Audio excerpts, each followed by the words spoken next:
Happy Halloween, Broncos. This is Janine Sorrell. And this is Daniel Tapia. Welcome to the Poly Post Now. Serving you the most leading news now.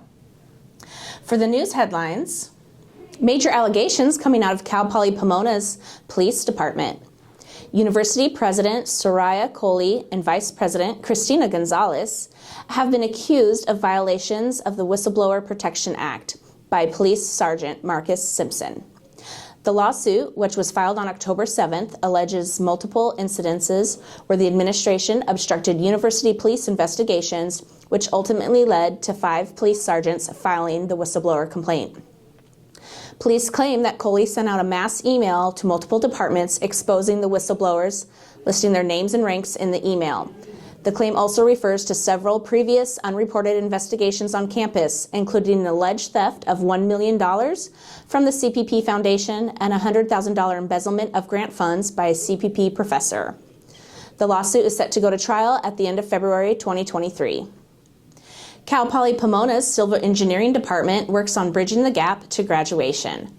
The department receives nearly $2.5 million from the National Science Foundation to fund 2 projects in hopes to provide more opportunities and increase graduation rates. Nearly half of the funding will go to a project to help ease engineering transfer students move to Cal Poly Pomona and help them stay on track to graduate. Currently, only 6% of engineering transfer students graduate within the 2 years. Now to Daniel for Arts and Culture headlines. Cal Poly Pomona's Department of Theater and New Dance hosted their first show of the semester with one of Shakespeare's classics, As You Like It. The Shakespearean play follows young cousins Rosaline and Celia through the forest of Arden in search of Rosaline's father. Rosaline finds love at first sight with Orlando, played by CP alumni David Hermosillo. For more information on plays, visit the Department of Theater and New Dance website. On October 21st, the United Business Student Senate invited the CPP community to attend the free double feature movie night showing 2 movies, Coco and The Conjuring. Held at CPP's Rose Garden, the event had a turnout of about 50 people.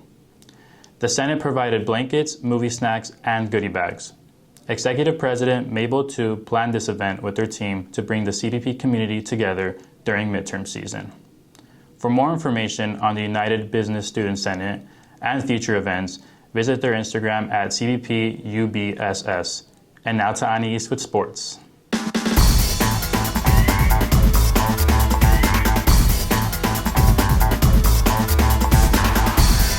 This is your Poly Post Now Sports Recap. I'm your host Anais Hernandez, here to give you the catch-up on the past few weeks in Bronco athletics. In volleyball, the Broncos split their 4 matches over the past 2 weekends, bringing their overall record to 18-5. With their most recent sweep of Cal Poly Humboldt on the road, the Broncos are in consideration for the NCAA Division II tournament, with 2 regular season's home matches left. The Broncos have already clinched a berth in the CCAA playoffs and are currently the number 2 seed in the division behind Cal State LA. To men's soccer, the Broncos ended the regular season with a record of 11-2-5, entering the CCAA playoffs as number 3 seed in the tourney. On October 30th, the men's team lost their match against Sonoma State after a scoreless tie in regulation and extra time. A penalty shootout would decide the match, with the Sea Wolves beating CPP by score of 7-6, ending the Broncos season. Now for women's soccer. The Broncos were unsure of their playoff fate until their final regular season match on October 27th against Cal State LA at home. CPP and the visiting Golden Eagles battled for 90 minutes for a scoreless tie, but the result was good enough to secure the Broncos the final number 6 seed in the CCAA tournament. Unfortunately for the Broncos, they played Cal State LA in their first playoff match, losing 2-0, ending their season with a record of 6-9-3. Finally, to cross country. On October 21st, runners from both teams were invited to the John Elders Titan event. The men's team had 4 runners set personal record times in the top 30 finishers, and Julia Butler finishing in the top 30 finishers as the sole representative for the women's team at the event. The next day, both teams also raced at the Division II Pre-Nationals at University Place in Washington. The men's team finished 5th out of 27 teams, while the women's finished 11th on the 27 teams. The women's were led by Arisa Hatcher in the first top finish of her career, at 55th among 224 participants.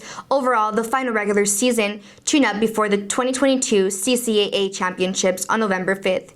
You can keep up with all of our teams at Bronco Athletics and stream games on the CCAA network all year long. Back to you, Janine and Daniel.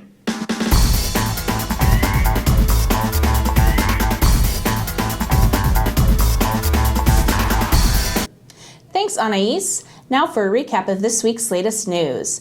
A group of whistleblowers filed a lawsuit against CPP administration alleging obstruction. The engineering department receives a $2.5 million grant.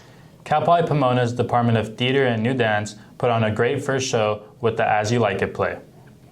The United Business Student Senate hosted a free double feature movie night showing 2 movies, Coco and The Conjuring.